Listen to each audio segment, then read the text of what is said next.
This is a podcast brought to you by Sanctuary Recovery Centers.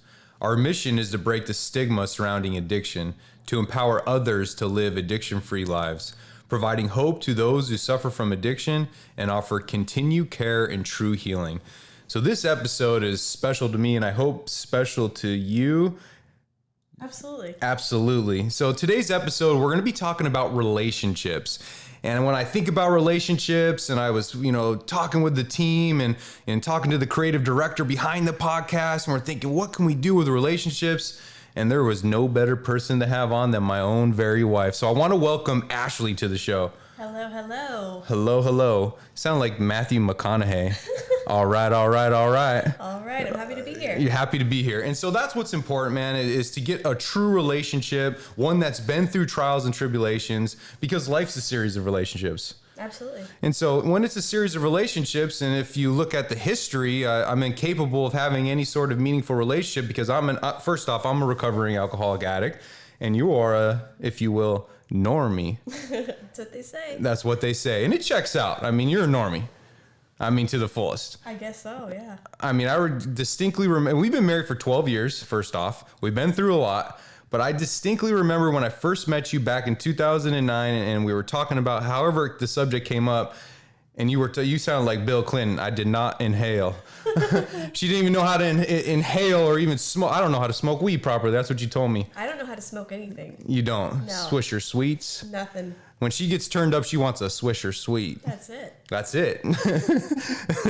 And so when I think about all that, we talk about codependency, we talk about meaningful relationships, the groups that I have the privilege of being a part of, we do a lot of relationship stuff because life's a series of relationships, whether it's work relationships, friendships, family relationships, intimate sexual relationships with your significant other. And there's always this when you hear the word, Ashley, when you hear the word intimacy, what does that make you think of? I always think of you, but not, aside from that, it's really building something meaningful, some type of connection with someone else. And so typically previous to the work that I put in, when I hear intimacy, I just immediately think sexual, right? But here's the definition of intimacy. Intimacy is the genuine sharing of one's true self with another. We develop intimacy in so many different various relationships in our life. But today's episode is really about our relationship, how we got to be where we are. Because one thing I know today is there's three different types of relationships. There's codependency, which we're familiar with. We've been there, done that. So codependency is where I think everyone's familiar with that. We're completely wrapped up and consumed. I'm only good if you're good. And especially, which we'll talk about more in the episode, the codependency that you experience with me is constantly, because I'm like a grown-ass child in my addiction. We got 2 kids. Yes. Plus me, how much is 2 + 1 equals what? Oh, God, too much. Too much. Just do some prison math real quick. 2 + 1? 3. There you go. You got it. Okay. And so, when you're completely consumed with worrying about me, stressing about me, putting my needs ahead of your own needs, loss of your own self-care, and that's the codependency that comes from a loved one of an addict, right? And then we have what's called counterdependence, which is like extreme isolation, which you don't hear very much about it. And a good example of counterdependence would be like living off the grid in Alaska, not even having a dog. Right. And almost addicts can relate to that in their addiction because we almost become counterdependent. I want to get high. I want to leave me alone. Turn my phone off. Well, you put a tracking app on my phone. I did. So you didn't really have that option. She put a tracking app on my phone. I had to do what I had to do. I'm like, she doesn't even have a car. How's she know I'm at the 7-Eleven in Tempe? You did that. I did that. How many days did it take me to figure that out? Too long. It took like 5 days. Yeah, it took quite a while. I was tripping. I wasn't even doing meth and I was paranoid. I had some data on you. Gave me psychosis from that calculator you hid the tracking app on. Technology. Yeah, I mean, you're a borderline hacker. There you go. I mean, not like dark web, Silk Road hacker. Like stuff you need hacker. Yes, stuff you need hacker. And so I almost become counterdependent where I don't want to be around anyone. I just want to get high, peace, preferably a laptop so I can look up weird stuff on it. I mean, who knows, okay? It just depends how I'm feeling on that day. But what we're all trying to establish is what's called interdependency. And interdependency is a healthy relationship.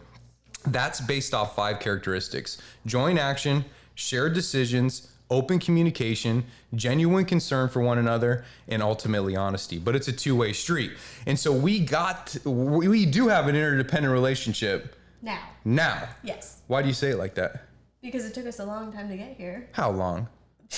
I mean, at least 7 years. It did take a long time to get there, but we got there. We did. And the crazy part is we're going to go back to the beginning of our story, because in the beginning of our story, when I first met you in 2009, when we first met, we were coworkers, and we almost had an interdependent relationship in the beginning. But what happened? I mean, you wanted to take me on some rides. Oh, I took you some adventures for sure. Thank you for considering my addiction an adventure. It was. Thank God. You know what? It was a test, right? Sure. That's another word for it. You passed. Thank you. Yeah, in case you want to know. I've been waiting to hear that. You definitely passed, so that's a good thing. But we had that in the beginning, and then from my addiction, because in addiction we're so selfish, dishonest. We only care about ourselves, so there's no communication, open communication. All I do is lie to you. Shared decisions. The only decision is I need what I need and I want it now. Right. Like that commercial. It's my money and I want it now. Right. Well, it's your money and I want it now.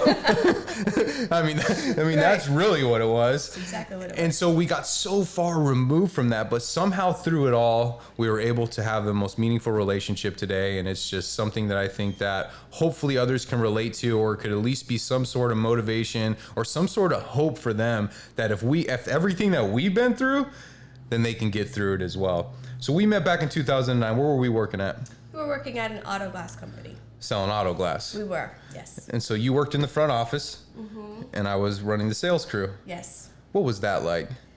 Do you remember? Hold on. Do you remember what I was wearing the first day you laid eyes on me? I do. You were wearing a yellow polo and khakis. Yellow always looks good on me. It does. Yeah, and I have my Oakleys on. Yep. Yeah. And so the crazy part about it all is we both were in different relationships at the time. I actually just got out of my first prison sentence in 2009, right? Yep. So, maybe you might not be an addict, but you got a little crazy in you. I do. Here's the thing that I do know to be true. Here's the thing that I know to be true. Every guy wants a good girl who would be bad just for him. Oh, God. And every girl wants a bad guy that'll be good just for her. Is that true? Is true. That's true. It checks out. I think I saw a challenge in you. Maybe you did, but you have that bumper sticker on the car right now. No? No, I'm just kidding. She doesn't. No, I do not. You do not. Okay. And so we were in different relationships, and I was, if you looked at, what did you think about my actions? I was doing some absurd things at that company. Every time I heard something you were up to, it was just another disappointment. It was just like, oh man, he's so nice, he's so good looking, but he does this. I was like, man. But the prison thing didn't scare you. No, it didn't. Red flag. I didn't think, as long as he doesn't plan on going back, that really isn't my problem. So I wasn't trying to judge you off of somewhere you had been. We never planned to go back. Right. I didn't know Some people do. I didn't know that. I didn't know the nature of why you went or anything about it, but as long as you weren't trying to get into that type of trouble again, I figured it wasn't anything that I needed to be concerned with. And so you weren't really concerned with that, and you didn't judge me, and we started a friendship, and we started to talk, and really our friendship was really over the crappy relationships that we were both in, and so we kind of bonded over that. Yes. And so for another 6 months we worked together. We saw each other every day. I ran the sales crew, and I would take all my guys. We were door knocking, and I'd be gone all the time, but my morning meetings would be there constantly, and I would see you every morning, and we'd have a few minutes to talk. You'd make me espresso. We shared coffee every day. Yeah. Just going over what we wanted. You were putting the moves on me. I was not. One of the characteristics of interdependency is honesty. I want you to be honest now. You should be honest. Okay, I'm trying my best. Okay. I'm going to weaponize the program for a second. Progress, not perfection, baby. Okay, I'll weaponize it real quick. I hate when people do that. Progress, not perfection. But, and so ultimately, and it comes April 14th, 2010. Yes. You send me a text message. I did. What did that text message say? It said something to the effect of, if you were so unhappy, why wouldn't you give me a chance? Someone that would be all the things that you're looking for. And it was really supposed to be some open-ended question that just kind of got in your head like, hey, look this direction. Yeah, and so what I heard was, will you be good just for me? I mean, that's what I heard. I mean, I don't know if that's, that's why I asked you to relay the text message. And so that, I remember where I was at. I was in a neighborhood in Avondale, and I was door knocking, and I got that text message, and I sat down on that curb, and we had Blackberries, right? Yeah. And we were BBMing back and forth for the rest of the day. I didn't knock a single door, didn't sell a single deal. And that really started it, and I went into instant retirement. Is that true? I mean, it better be. It better be true. It better be true.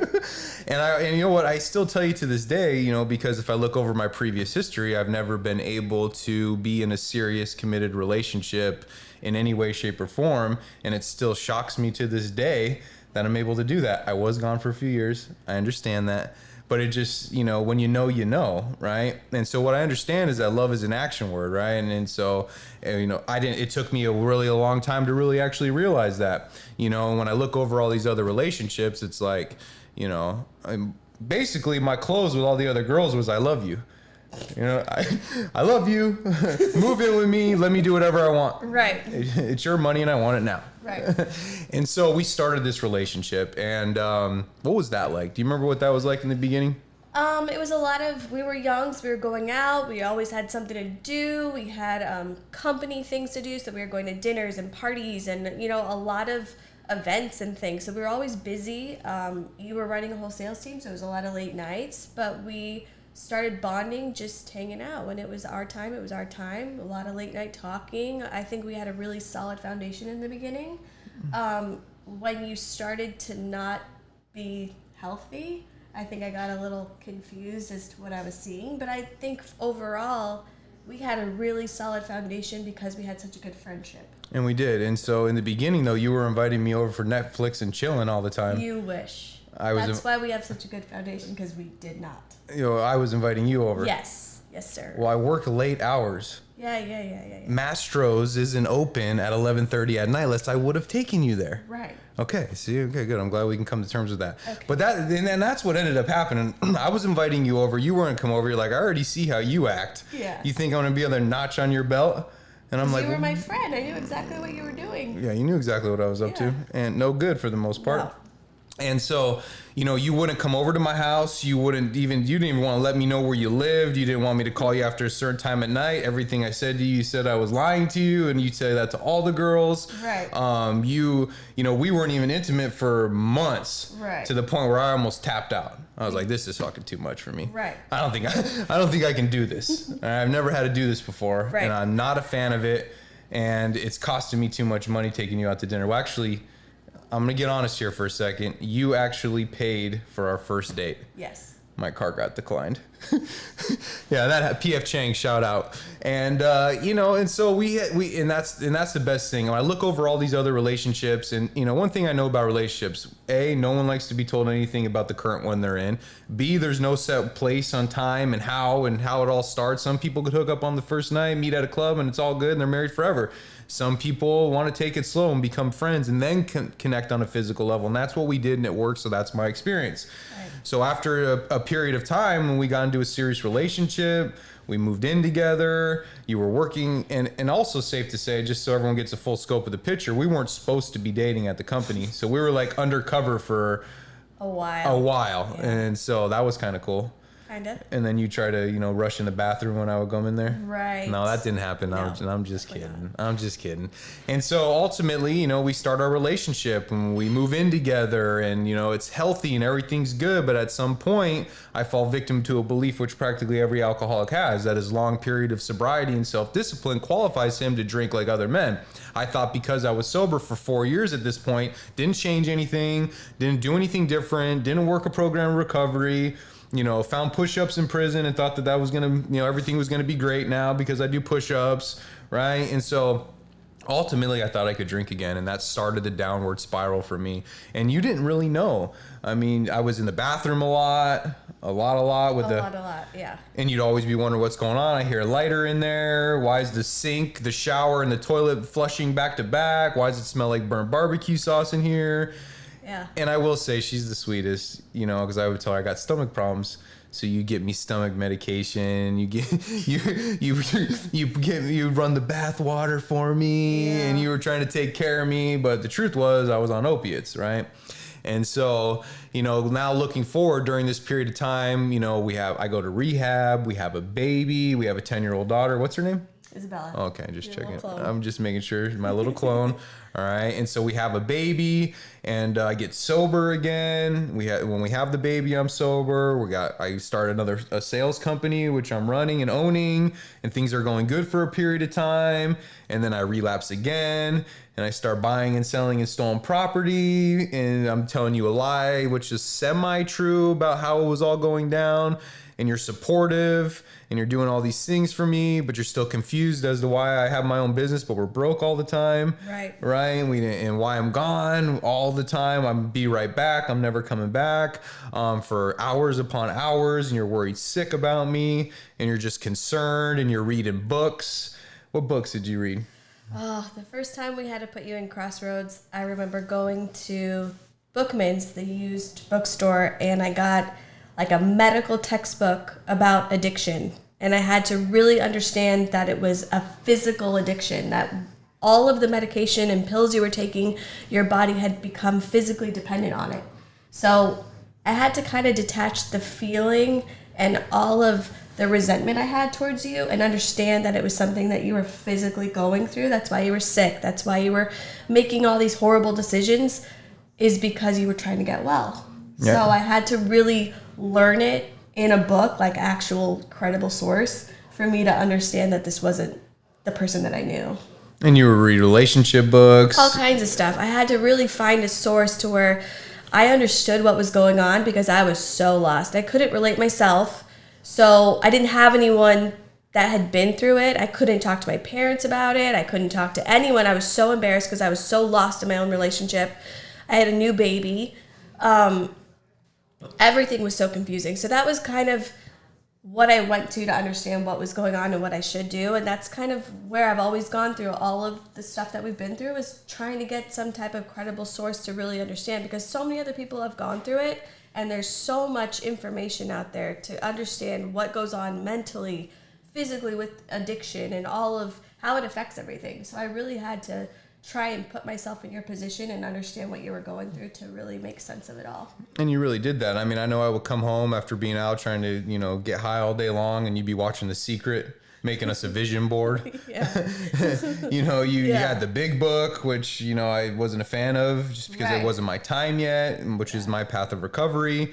And so, you had started to lay that foundation and really put that work in. And then ultimately one day I come home like I do from work, and I check the mail, and I got a grand jury indictment for trafficking stolen property, class 2 felony, an organized retail theft F4, organized retail theft F4, 3 cases, previous criminal history, already did a 3.5-year prison sentence. And I remember I came in after checking the mail that day, and I was like, you're like, are you okay? I think I waited a couple days to tell you. You said you had it a couple days. Yeah, and you were just like, what's wrong? And I'm like, where do I start? Like, I'm going back to prison. And I remember that day I told you, I was like, I'm going back to prison for 5 years minimum. And what did you say?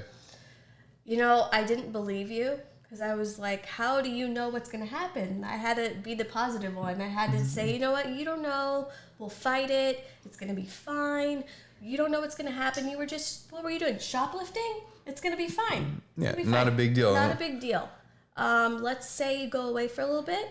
Bella's going to be like, 6 or 7. It'll be fine. Yeah, you were really supportive. I think I was in shock. I had to really kind of lessen the blow for you, because you just looked like you'd seen a ghost. Yeah, I did see a ghost, and that ghost was the sentencing chart that they give you. And I knew I was category 3, and I knew even the chance of me getting 5 years would be a miracle. And again, I had no idea. I didn't know. I really didn't think you were going to go away at all. I know you didn't. Yeah. So I was like, this is yeah, fine. No big deal. We'll get a couple lawyers over to the house. We're going to get a lawyer. We're going to, plan it all out. I'm sure we have enough evidence. It's going to be fine. We'll be on probation. You're a dad. You can't do that. You have a kid. You can't do that. Yeah, they're not going to do that. It's going to be fine. And so ultimately, you know, because I don't have any sort of tools at this time, and I haven't worked a path of recovery, and I don't understand, you know, how to handle things in a healthy way, because recovery is all about identifying a problem, getting to the solution. But before I have, you know, tools in my toolbox and understand that now it's my job, my part is to get to the solution. All I know in addiction is problem, contribute to the problem, and that is exactly what I did. Yes, you did. So I had an overdose on 4th of July. Yes. Do you remember that? Yes, I do. I don't remember that. That was the worst day of my life. Yeah. That was hands down the worst day ever. You were so out of it. You were put in intensive care. I didn't even know that you could be assigned like a security guard or a bodyguard in the hospital. But if you're like out of control, you're ripping out your IVs. IV and all of that, they will assign you someone so that you remain calm. So we got one of those because he didn't want to cooperate.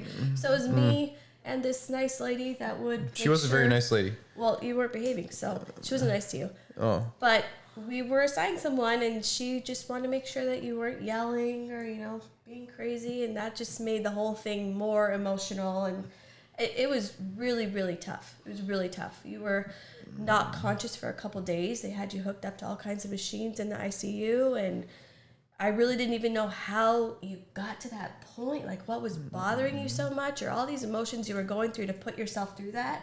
So while I'm sitting next to you in the bed, I'm like, what is the future going to look like when we leave this place? What's going to happen? Well, what happened when we left there? I relapsed again. Everything. It just got That's what worse. happened. Yeah, it got worse. And you were in such emotional just despair that I knew that you were just trying to escape something, but I couldn't help you. And so I was on a $35,000 cash bond. I was on OR on one case. I was pretrial services on another case. They're trying to give me a whole bunch of years in prison. Yep. And now I'm physically dependent to opiates again. Yep. And here we are. And so ultimately what ends up happening is the U.S. Marshals, I mean, they're good. Yeah. I mean, do you think they're better than Dog the Bounty Hunter? I mean, they caught you pretty quick, so. I mean, and I'm pretty slick. Yeah. Well, at least you thought you were. Yeah, I wasn't very Yeah, slick. you weren't very good. No, I wasn't very good. But anyway, so I ended up getting caught by the marshals. They ended up revoking my bond. They took me to county jail. And in 2014, I landed in county jail. And I was in county jail for a year, max custody most of that time. Video visits we would have. But before I went to max custody for some other outside related, I got a couple of assault charges while I was in there, and ended up getting bumped up. But you used to come down there to see me for 30 minutes to Maricopa County, Durango I was at. What was that like in visitation, coming to see me, waiting 3 hours? You know, do you remember what that was like?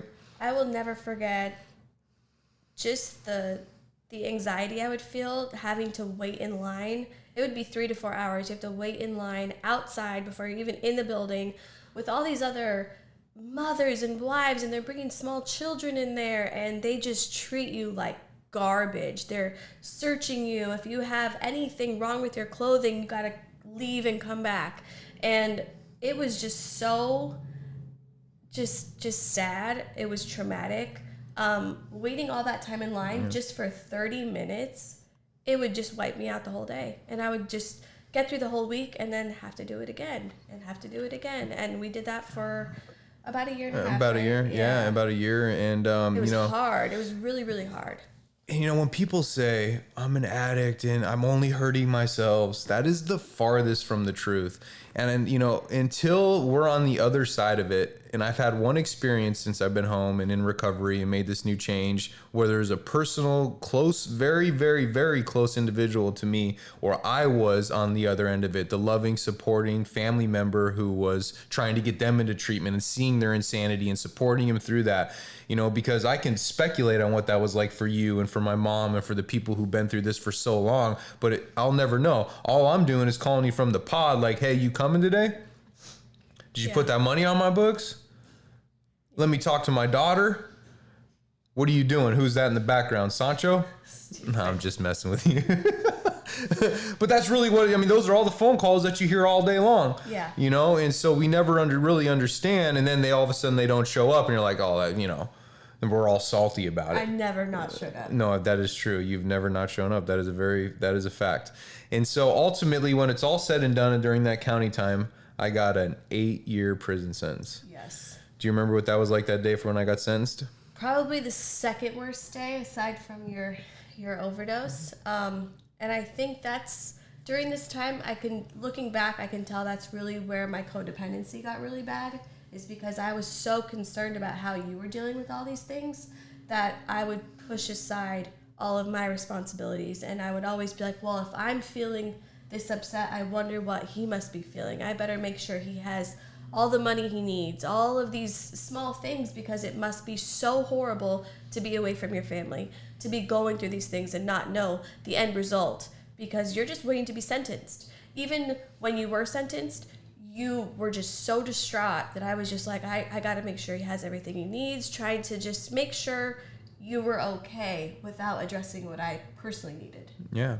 And so that's the telltale sign of codependency: confusion over your own identity, loss of self-care for yourself, completely consumed and preoccupied with the loved one's needs and wants. And so ultimately it just gets you completely out of balance. And when you live in that for a prolonged period of time, as I find recovery, which is a whole chapter in the big book called To the Wives, you would think now that because all of a sudden now I'm sober, I'm in recovery, I'm becoming a better version of myself, constantly ever evolving, that things would be great now. But the facts is that there's a whole chapter written because it's hard because of the codependency. Right. And even when you were mad, you still put money on my books. I did. I felt guilty. I felt like you were so far from home, and the least I could do was to make sure you had the food that Always you liked. answered the call on the first ring. I couldn't not. And there was always money on the phone. I got postcards, 6, 7, 8 of them every single day. You put money on my books every time. Anytime I ever asked you to pass a message for somebody, you passed messages, even though you'd be mad about it, but you would do it. Yeah. You were keeping in touch with my family. You were showing up at every court date. You were talking to the lawyers. And keep in mind, I left you high and dry. You got a full-time job. You had to move in with my parents because your parents were salty about you wanting to stand behind me. So you shunned them for me, moved in with my parents, got a job, got a degree, got a better job, and progressed our family and pushed us forward for the next 8 years. So ultimately, I end up going to prison. I end up in Tucson complex. You came to see me every other week. You came 2-hour drive, and you brought our daughter, and I got to see you. Yes. What was that drive like, back and forth from Tucson every other weekend? It was exhausting. And again, I look back and I see how much effort I put in to make sure our family stayed together. And it was just so emotionally draining. It was just a lot.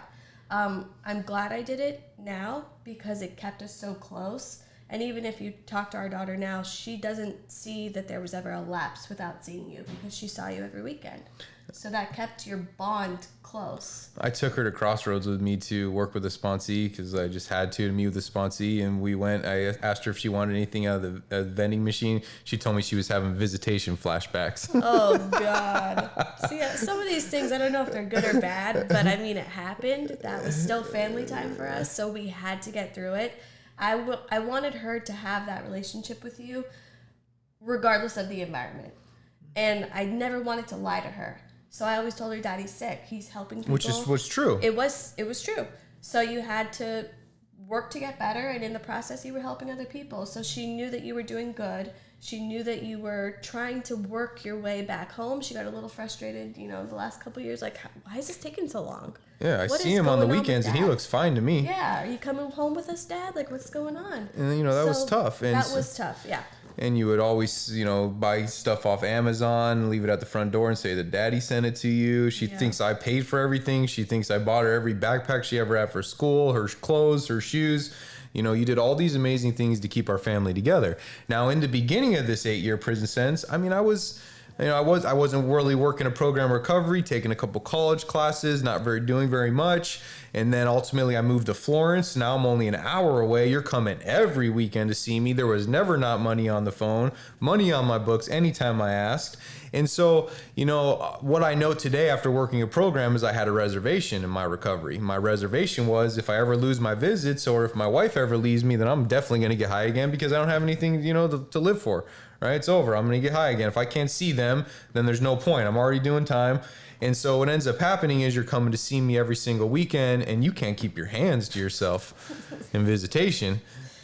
I mean, you can't not touch me. It's a nice spin on that. It was the other way around, wasn't absolutely. it? Yeah, okay, all right. Honesty, interdependency, honesty, characteristic. You're right. I couldn't keep my hands off of you.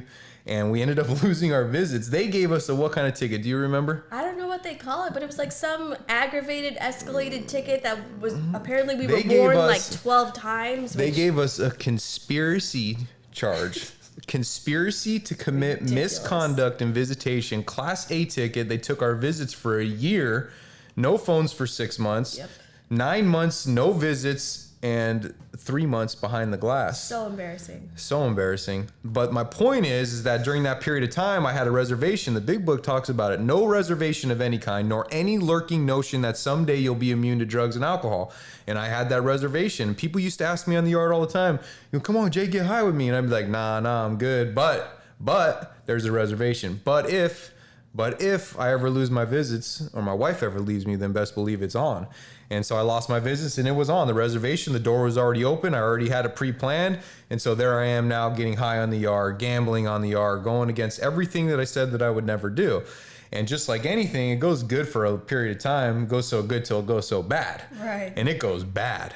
I mean, bad. And I remember distinctly, and I know you remember this too, I will call you and ask you to send me Western Unions all across the world, Mexico. If I'm hungry, right? I'm dropping weight. I'm looking tore up, but I'm hungry. I need a food box. And you would do it, and you'd be real salty about it, but you did it every time. Yeah. And then I would tell you, I love you. And what would you say? No, you don't.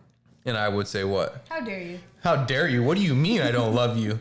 Right. I was completely confused by that. Yeah. And so what I know today is love is an action word, like I said in the beginning of this episode. And my actions, quite frankly, reflect that I haven't seen my daughter. I've lost my visits. I'm getting high now in prison, but I love my daughter. I love you, but I'm calling you 3 times a week for your hard-earned money and all the expenses. Being a single mom for all these years, we're 4 years deep into a prison sentence at this point. But I love you. I love my mom, but I'm lying to her. But I love all you guys. But I didn't connect the dots yet. I just hadn't.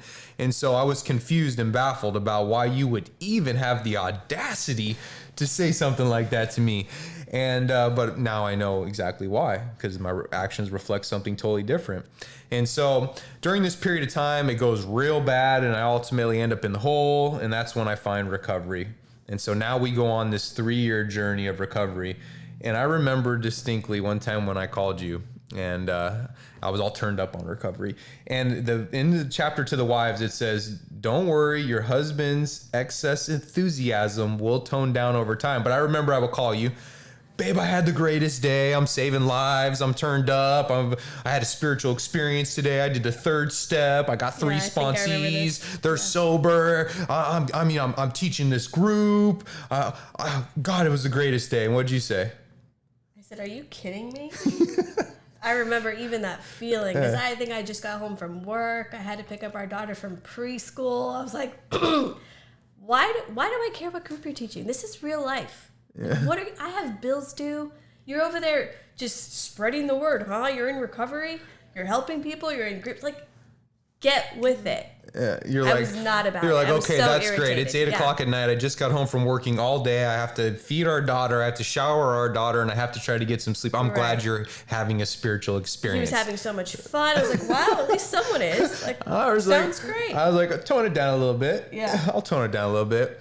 But what ends up happening is I do go on this extreme journey that's completely transformed not only my life, but our life as a couple together today. And so for the next 3 years, I mean, I went full throttle in recovery. I started to include you in recovery, not with the excess enthusiasm where I was blowing your hair back about how amazing life is while you're out there just barely getting through every single day. We started seeing each other again. I got my visits back early because of recovery. Our relationship got stronger. We started reconnecting. And when I think about all of this, and it was funny because I would share with you all this material that I was learning.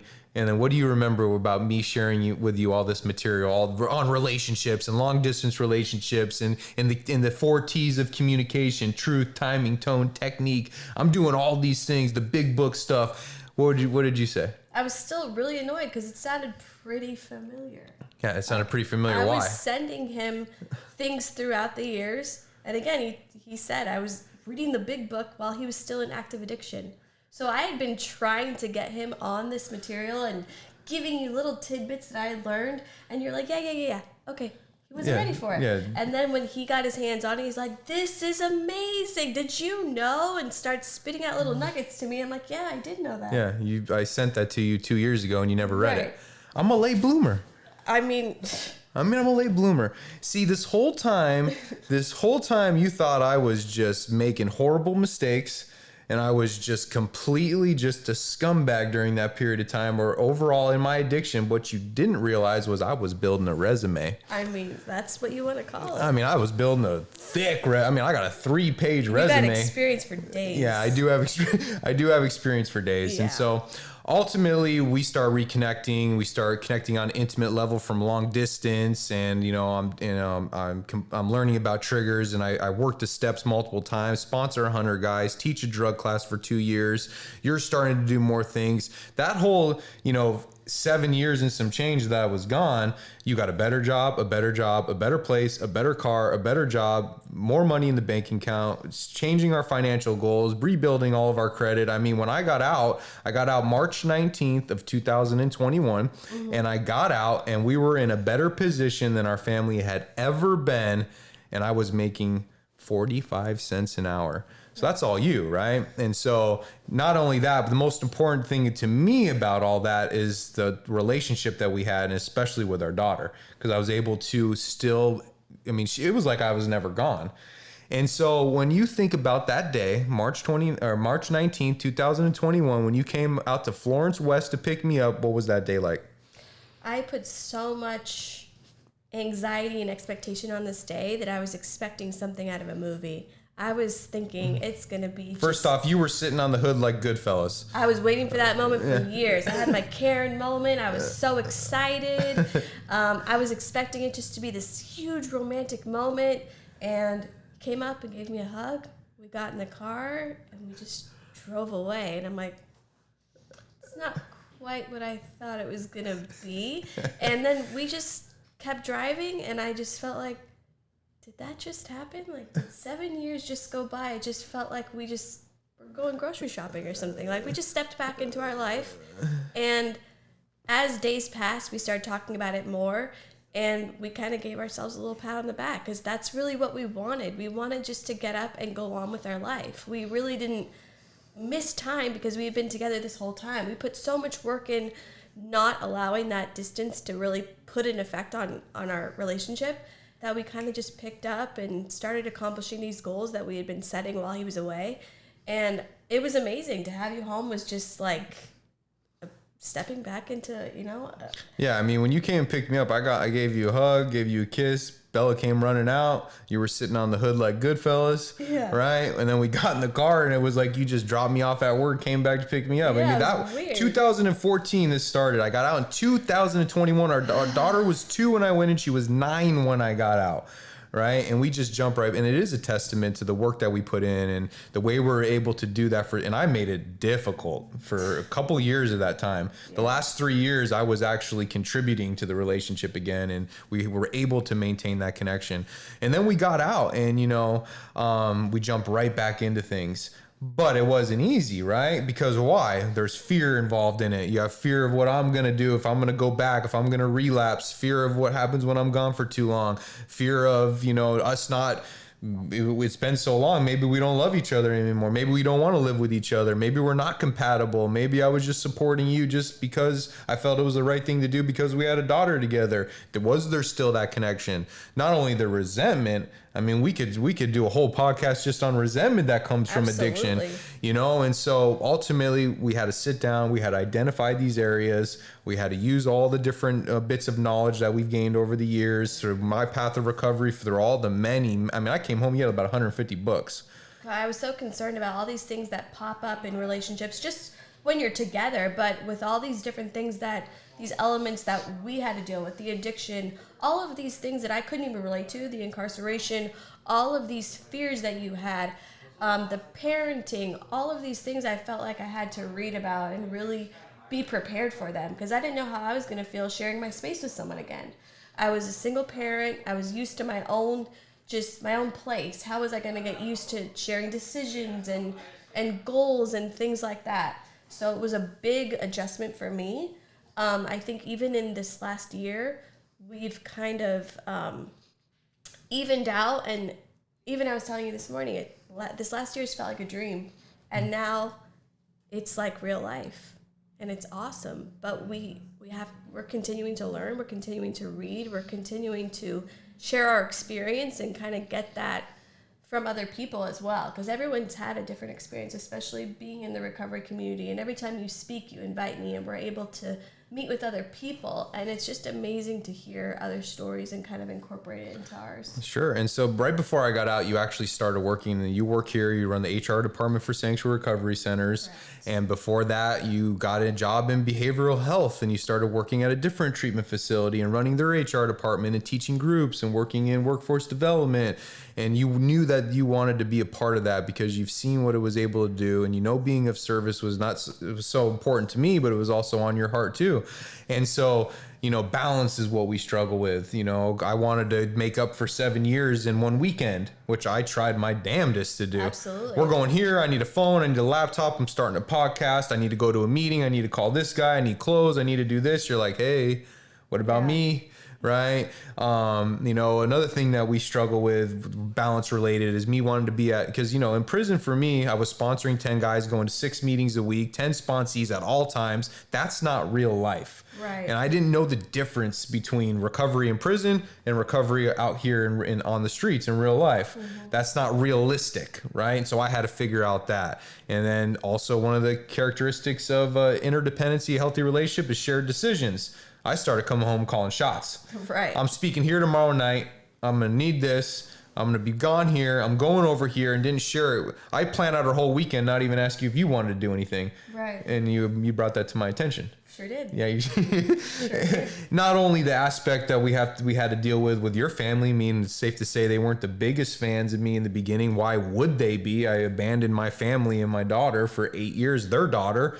You know, so I understand that. I tried to make some amends. They wanted to see some action. And today we have a great relationship with them in such a short amount of time. Your sister, your brother, your mom, your dad, the family in California is starting to come around. My parents have been supportive through the whole thing. They're amazing, right? And then we had another baby. We did.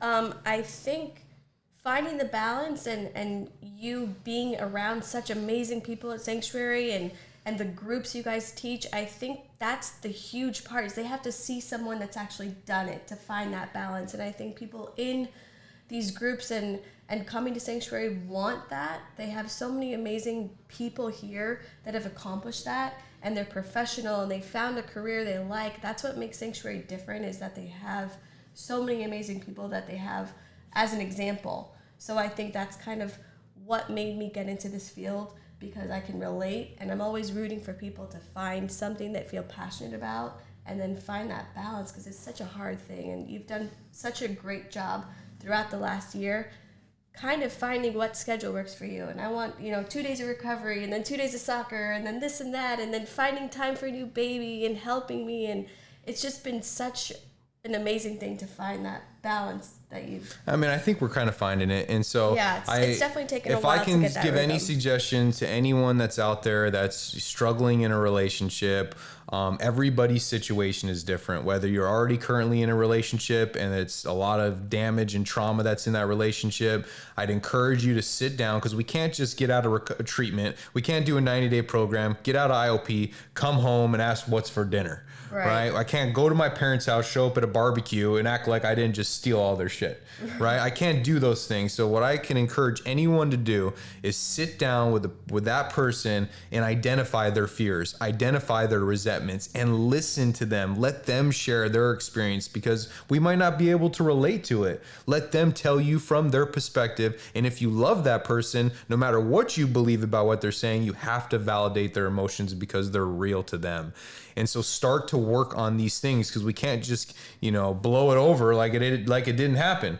And you got to remember, 10 or 20 years of drunkenness would make a skeptic out of anyone. They want to see some action. They want to see some consistency. And I always share this with everybody, no matter what. I can't call my family. I can't call you and when I'm in treatment and say, oh, I'm doing so good and I'm working the steps and I'm learning all these things. And then you question me in any way and I revert back into old behavior and ego creeps in and character defects creep in, right? And then all of a sudden they're like, see, Because everybody's family who loves them and they're in treatment, they're real hopeful. He's still there. He's going to group. He sounds better. He looks better, but dang, he's done this before. They're hopeful. So that first minute we break character and fall back into self-will or that old us or that old behavior, they're going to say, see, I knew it. Right? So be consistent, identify the fears, identify the resentments, contribute to the relationship instead of take for once, introduce those 5 characteristics, joint action, shared decisions, open communication, genuine concern for one another, and honesty, but it's a two-way street. Introduce those into every relationship in your life and be very particular with the people you let in your circle, right? And in doing so, you can start as a foundation and build from there and do it together. And today we get to have an amazing life. We had a whole year's worth of goals. I've been out just over a year. We've achieved every goal times 5. We're the happiest we've ever been. We get to work together again and in a healthy environment. And we have a new baby, and just the sky's the limit for us. And sharing this amazing opportunity with you to share our message on the Sanctuary Radio and the podcast. I mean, who would have thought? It does not get much better than this. And I always tell everyone, you do recovery because you don't want to feel the way you feel anymore. You're sick of it. You can't do it for anyone else but you, our daughter, my parents. Those are the motivating factors of why we get up and we get our feet moving a little bit quicker every day. And I got a picture of you and a picture of Isabella in my big book from the very first day, the very first time I got that book, and it's been the motivating factor. So when I tell you, you're such a huge part of my recovery and I couldn't have done it without you, it is so true, because you are the motivators that help me continue to push forward every single day. And now we get to do it together. So I love you, and thank you for being on the show today.